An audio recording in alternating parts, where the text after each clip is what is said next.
What's going on, everybody? VHS Tacos is back. It's another Thursday in June. I think the 16th. Doesn't matter. Lightyear. Here we are. Pixar is back in theaters in IMAX with a newly developed IMAX camera that the folks at Pixar made for it. And the movie, we'll get to that in a minute. We are going to do things a little bit differently, but similarly to what we did with Sonic and what we did with Top Gun. I flew solo, no pun intended, because Mrs. Taco just likes to sit down and not have fun. Nope. I'm going to do the best I can to funnel my thoughts and my opinions and my emotions and feelings into a very small focused cone, and I'm going to throw it at her, and we're going to see what she has to say about it. The movie opens up with text that says, back in 1995, a small child asked for a Buzz Lightyear action figure for Christmas because he was so inspired by the movie that you're about to see. I'm paraphrasing that, of course. They're essentially saying that Andy from Toy Story watched this movie, the one that we are witnessing with our eyes. Like this is the movie that exists, so it's a movie from a movie. Don't try to think about it too hard. You will melt your brain. It's got Buzz, and it has his commander, I believe she was, Alicia. And they are piloting this basic, what's the best word for it? Basically this homeward bound ship, which is carrying thousands upon thousands of people. They're getting ready to colonize, and they're going. But they happen to touch down on this planet just to explore, to see what's going on. And one thing leads to another. We get some incredible action sequences that kick off. We get a voice cameo from Bill Hader. And then one thing leads to another. Buzz's cockiness crashes the ship. And everybody is stranded on that planet. He's a very duty-driven Buzz Lightyear. Kind of like what we see in Toy Story 1 in the beginning when he's first introduced. You know, he's very by the book, by the numbers. Mission comes first and last. He's very stoic like that. But then we start to peel the layers back because obviously there's a sense of guilt. It's his fault that the ship crashed and everybody here is stranded. They come up with an idea to jump into hyperspace. They think that if they can get into hyperspace, and that can be their ticket off the planet. One thing leads to another. He goes into his first mission. He comes back. Things are a little bit different. He's gone for a day. But it's been 4 years on the planet. There's been some time displacement that's gone on. You would think, oh, okay, well, let me maybe be a little bit more careful. Let's see if we can kind of run these numbers again and see what we can do. No, he continues to go for it because the mission comes first. He goes again and again and again, and it's 4 years after 4 years after 4 years. But it is done very, very well. It puts Buzz in that action. So his room is across from Alicia's room, and every time the door opens for her to go in, she has something else going on. She has a fiance, she has a wife, she has a pregnant belly, she has a child. That child has grown up. That child is married. It's crazy because then you see Buzz and he has an age, but you can see, that like proud, oh wow, look at the life that you've been able to have after all this time. But then that smile kind of starts to get a little bit lower. He was gifted on his first return trip this robot named Socks, a little yellow cute robot that looks like a cat that you've seen in the trailer. So he essentially tells Socks, I need you to figure this out. Like after the first trip, I need you to figure out how we can get this to work. Because he doesn't think Socks is going to. So Socks figures it out. They go on one last trip, even though he's been told you need to stand down, you need to chill out. Shoots off with Socks. He gets back. It's 20 some odd years has passed because he's officially hit hyperspace. So now we have a grand total of something like 80 something years, give or take, that he's been gone. Aisha is gone.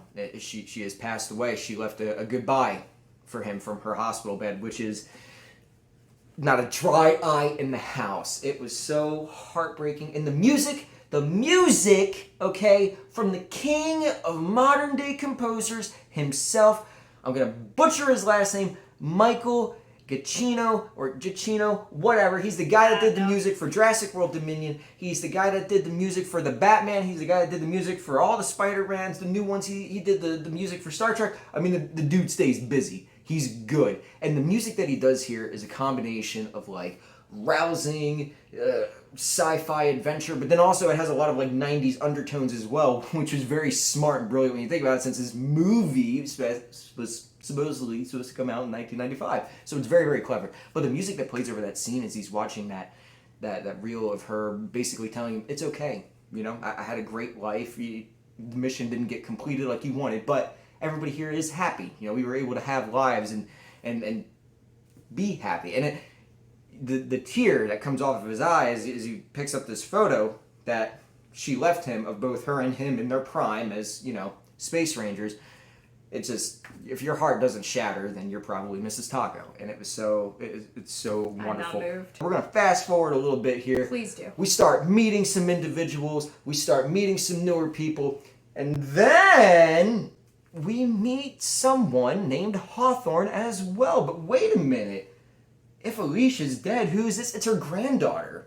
But she wants to be like her grandmother, but she's not been able to get into the space. She's not able to be a space ranger. She's still stuck as a cadet because she's terrified of space, which is kind of a big deal if you're going to be a space ranger. Yeah. And then you also have a couple other people as well. One of them is an escaped convict. Well, I say escape, but basically on parole. And then the other one's a bumbling, fumbling moron that doesn't know how to handle any weapons and is voiced by Taika Waititi. But don't worry, because he has a pen that he absolutely will make sure gets used. It's fantastic. It's a great motley crew of losers. They basically form this little posse to stop these robots, which are up in space. There's more. There is more, because we always need a bad guy in these sci-fi movies. But who's the robot? The bad guy. Who's the robot? No, it's Lightyear none other is the than bad guy. Zurg himself. Yes, Emperor Zurg from Toy Story 2. However, this is a different Zurg, okay? Once again, this is the one that toy was based off of, but this design, while sharing a lot of similarities, is also a heck of a lot more bad than you could have anticipated. It's mean, it's brutal. I love how they kind of bask him in the shadows a little bit. You don't get that full frontal shot just yet. You know, you see behind the shots, you see close-ups of the face and stuff like that. You see silhouettes, and he's angry, he's pissed off.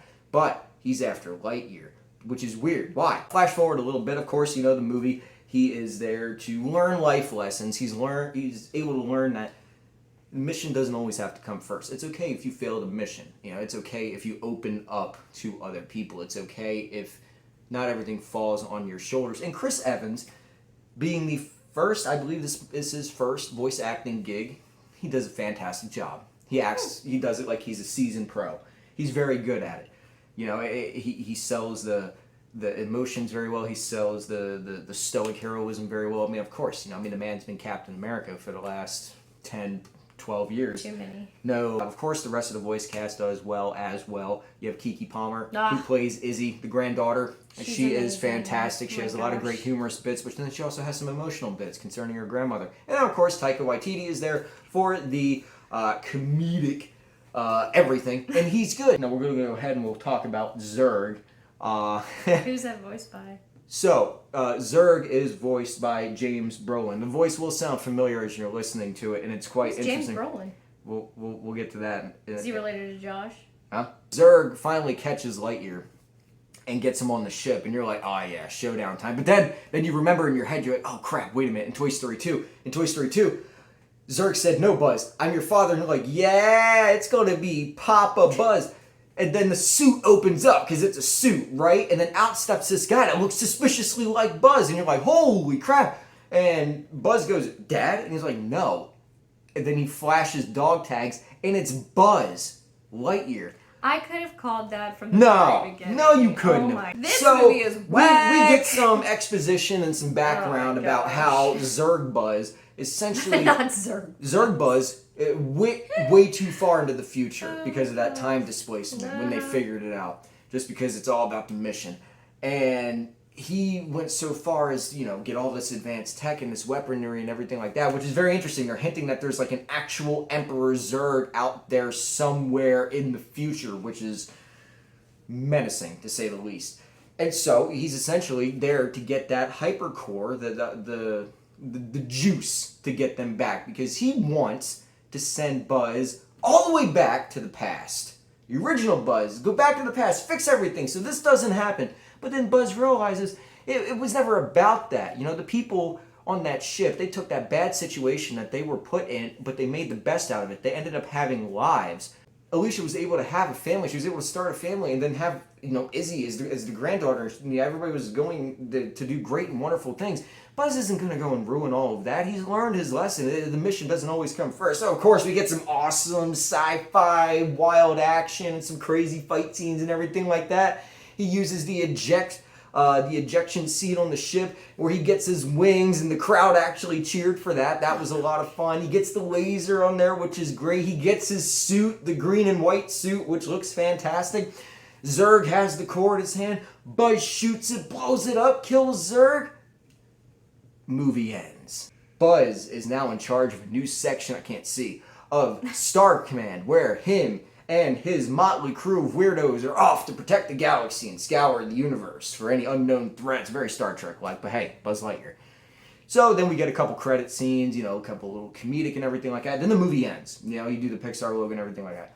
And then it has a couple other things. I was up, out of my seat. I'm walking down the stairs. And then, after that, it goes black for a couple seconds. And then you hear boom. And I'm like, whoa! Let me back up the stairs a little bit here. You're wild. Here's Zurg floating off into space. You already know where this is going. Camera zooms in on his face. Zooms in on his face more and more. And then his eyes open and they're red because Zurg's not dead! IMAX. They developed a new IMAX camera for the movie. The entire movie is not in that expanded IMAX ratio. The first scene that kicks off in IMAX is the first time that Buzz jettisons off into hyperspace, into light speed. And maybe it's just me. Maybe I need to go back and see it again. But from what I happened to notice, it slowly expanded. It wasn't just like regular widescreen format and then IMAX format. It actually physically expanded as he was shooting off to be very almost like a part of the movie. And it's fascinating. It's incredible. The IMAX scenes that are expanded, it's mostly all space stuff. There's a part towards the end where Izzy kind of has to overcome her fear of space and make a space jump from one part of the ship to the other. And when it expands into IMAX, you're holding your breath because, of course, the music kind of cuts out, the sound effects cut out, and you're just like, the character details, from the texture of the hair down to the face, down to the little dust particulates in the air, to hyperspace, everything. This is a stunning movie. Pixar literally gets better and better each time they come out. So Mrs. Taco, based on, here we go, on all of that, honest opinion, number. I'm never gonna see this. I have no interest in seeing this. Because Just be one. unbiased. One.